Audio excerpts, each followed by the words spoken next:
Every time there's another mass shooting in America, politicians have the same idea. It's time to require a background check for anyone who wants to buy a gun. I'm one of the Republicans who does believe there should be background checks. It is an open secret that the existing background check system is broken. Oh, I have an appetite for background checks. We're going to be doing background checks. Here's what they want to change. Right now, gun buyers in the US only have to go through a background check at a gun store. But they don't have to go through one if they buy a gun from an unlicensed dealer, like at a gun show or a private sale. But with universal background checks, everyone who buys a gun would have to go through one. Pretty much every American is in favor of this. There's only one problem. Universal background checks won't solve America's gun crisis, but there's something else that might. To understand how background checks work, it helps to imagine two very different people who both want to buy a gun. The first person is dangerous. Maybe he has a history of domestic violence or mental illness. And most importantly, he has a record. And the second one is not dangerous. He just wants a gun for protection or to go hunting or 'cause shooting guns is kind of fun.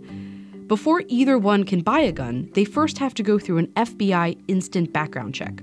And I mean instant. It only takes an average of 108 seconds to get a response from the FBI's database. That database is made up of records sent in by state police and other agencies, and it's checked to see if the buyer has things like a criminal record, addiction, a restraining order, or has been hospitalized for a mental illness. Under a universal background check system, anyone buying a gun, whether in a gun store or through a private sale, would have to be checked through that database. That means our second person walks out with a gun, and our first person with a criminal record doesn't. Or at least he shouldn't. I've done a lot of reporting on this. We have just seen time and time again that background checks do not stop people who we don't want having guns from actually getting the weapons. There are a couple problems with the background check system. One is that the FBI database is about as outdated as its logo. It's missing millions of records. That's why the Charleston church shooter was able to buy a gun, despite having a record. Or why the man who killed 26 Texan churchgoers was also able to pass a background check after the Air Force failed to send his domestic abuse convictions to the FBI. So even with a background check for every type of sale, there's still a chance this guy gets a gun. That's partly why study after study has found that while background checks prevent or make substantially more difficult the criminal acquisition of firearms, making them universal doesn't have any effect on the actual gun crisis in America, gun deaths. A Johns Hopkins study of California, where comprehensive background checks were implemented in 1991, found that the law was not associated with changes in firearm suicide or homicide, thanks in part to those incomplete and missing records. The other problem with background checks is that they only look at good people and already bad people, but there is an in-between. The background checks are supposed to catch people who have a record already. It just misses all the people who haven't done anything bad yet, but might do something bad in the future. Herman is not advocating for a Minority Report situation. He's talking about someone like this guy, who's also dangerous, but who doesn't have a record. Under a universal background check system, he could get a gun in 108 seconds.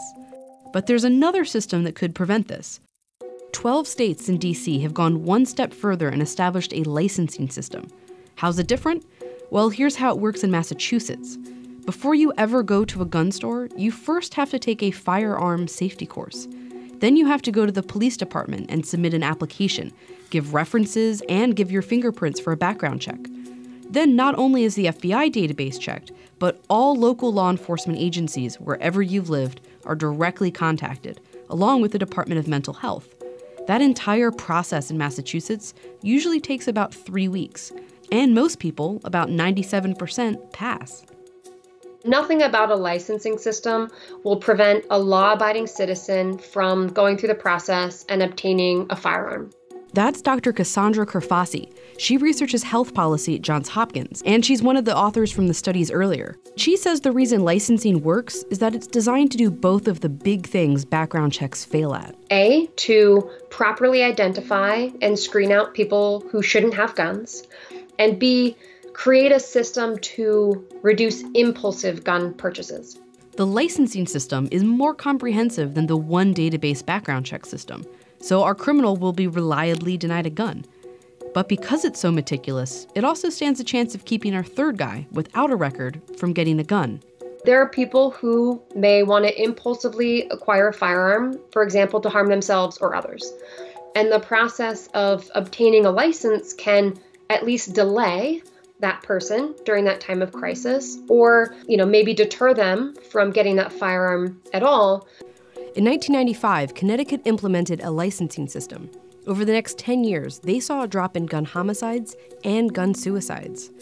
Compare that to Missouri, which once had a licensing system but got rid of it in 2007. Over the next decade, they had a huge spike in gun homicides and gun suicides. In both states, there were lots of factors involved, but researchers say this shows that licensing works. It's also pretty popular. Among voters who live in a house with a gun, more than 2/3 think that it's a good idea. Ask all Americans, and more than 3/4 support it. Background checks are supposed to stop bad people from getting guns, but they often don't. Licensing picks up that slack. By making sure that people are crossing these hurdles, we just make sure in a much better, stronger way that people are not getting firearms when they shouldn't have them.